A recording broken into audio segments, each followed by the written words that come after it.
Dear parents, ఈరోజు IIT foundation సంబంధించినటువంటి కొన్ని లెక్కలు చెప్తాను, జాగ్రత్త చూడండి. First problem, the cost of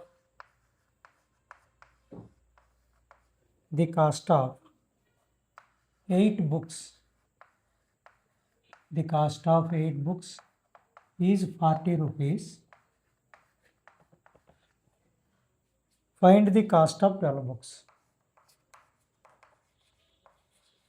Find the cost of 12 books.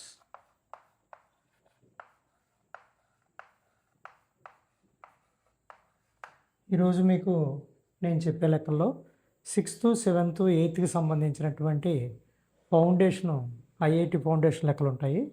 మొట్టమొదటి లెక్క జాగ్రత్త చూడండి. ఏమని ఇచ్చారు? The cost of 8 books is ₹40. Find the cost of 12 books. 8 books is equal to ₹40. 12 books is equal to question mark. 12 books is equal to question mark. 8 books 40 rupees అయితే first మనం చేయాల్సింది ఏంటంటే ఒక బుక్ ఎంత అన్నది కనిపెట్టాలి. మళ్ళీ వచ్చిన తర్వాత 12 బుక్లు ఎంత అన్నది కనిపెట్టాలి. అదంతా చేయక్కర్లేకుండా మనం డైరెక్ట్గా చేసేయచ్చు. ఎలా అంటే ఈ రెండు మల్టిప్లై చేయండి. 12 into 40 by 8. 8 పుస్తకాలు 40 అయితే ఒక పుస్తకం ఎంత అన్నప్పుడు 40ని 8 పెట్టి భాగించాలి. 40/8 వచ్చిన దాన్ని 12 పెట్టి గుణించాలి. అలాగైనా సరే, లేకపోతే ఈ రెండు మల్టిప్లై చేయండి, దీన్ని పెట్టి డివైడ్ చేయండి. 8 టేబుల్ 40లో 5 times, that is equal to 12 into 5, that is equal to 60 rupees. 12 పుస్తకాల రేటు 60 రూపాయలు. ఓకే,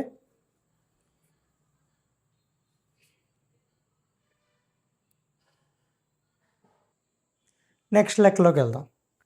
నెక్స్ట్ లెక్క, చెక్ 3, 6, 10, 20 ఆర్ ఇన్ ప్రపోర్షన్. ఈ 4 విలువలు అనులోమానుపాతంలో ఉన్నాయా లేదా అన్నది కనిపెట్టాలి. 3, 6, 10, 20. దీనికి ఫార్ములా ఏంటంటే product of means is equal to product of extremes. Product of means is equal to product of extremes. చివరి రెండు మల్టిప్లై చేస్తే ఎంత వచ్చిందో మధ్యవి రెండు మల్టిప్లై చేసిన అంతే రావాలి. తెలుగులో దాన్ని ఇదివరకు అంత్యముల లబ్ధం ఈజ్ ఈక్వల్ టు మధ్యముల లబ్ధం అని చెప్పి ఇచ్చేవారు. ఇప్పుడు తెలుగు మీడియం చెప్పాలంటే దాదాపు లేదు. That employees product of means is equal to product of extremes.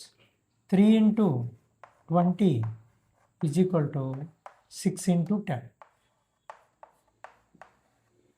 That implies 3 into 20, 60 is equal to 6 into 10, 60. Therefore, 3, 6, 10, 20 are in proportion. Are in proportion. ఈ 4 కూడా ప్రపోర్షన్లో ఉన్నాయి. ఇలా సమానం వస్తే ఉన్నాయని రాస్తాం, సమానం రాకపోతే నాట్ ఇన్ ప్రపోర్షన్ అని చెప్పేసి రాస్తాం. నెక్స్ట్ లెక్క చూడండి. Divide 200 rupees in 3:2 ratio 2A and B. 200 రూపాయలని 3:2 నిష్పత్తిలో ఏకి బికి పంచాలి. Total of ratios that is equal to 3 + 2, that is equal to 5. A's share, A యొక్క వాటా. దానికి ఏం చేస్తారంటే ముందు 200 రూపీస్ రాయండి ఇంటూ ఏ యొక్క ratio 3 by some of ratio 5. ఎప్పుడు కూడా 200 రూపీస్ ఇక్కడ ఇచ్చింది 200 కాబట్టి 200 వేస్తాం. ఇంటూ ఏకి కట్టేప్పుడు ఏ యొక్క రేషియో వేస్తాం, బీకి కట్టేటప్పుడు బి యొక్క రేషియో వేస్తాం. Divided by some of the ratios కింద వేస్తాం. 5 table 40 times 5 4 are 20, 0 0. 40 into 3, 120 rupees. B's share. B's share is equal to మళ్ళీ 200 వేస్తాం ఇంటూ బి యొక్క రేషియో 2/5. 5 టేబుల్ 20లో 4 టైమ్స్, 0కి 0, 40ని 2ని మల్టిప్లై చేస్తే 80.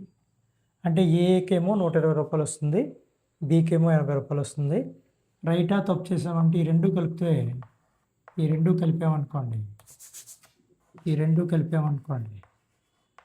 కలిపితే ఇచ్చిన అమౌంట్ 200 సరిపోవాలి. ఓకే.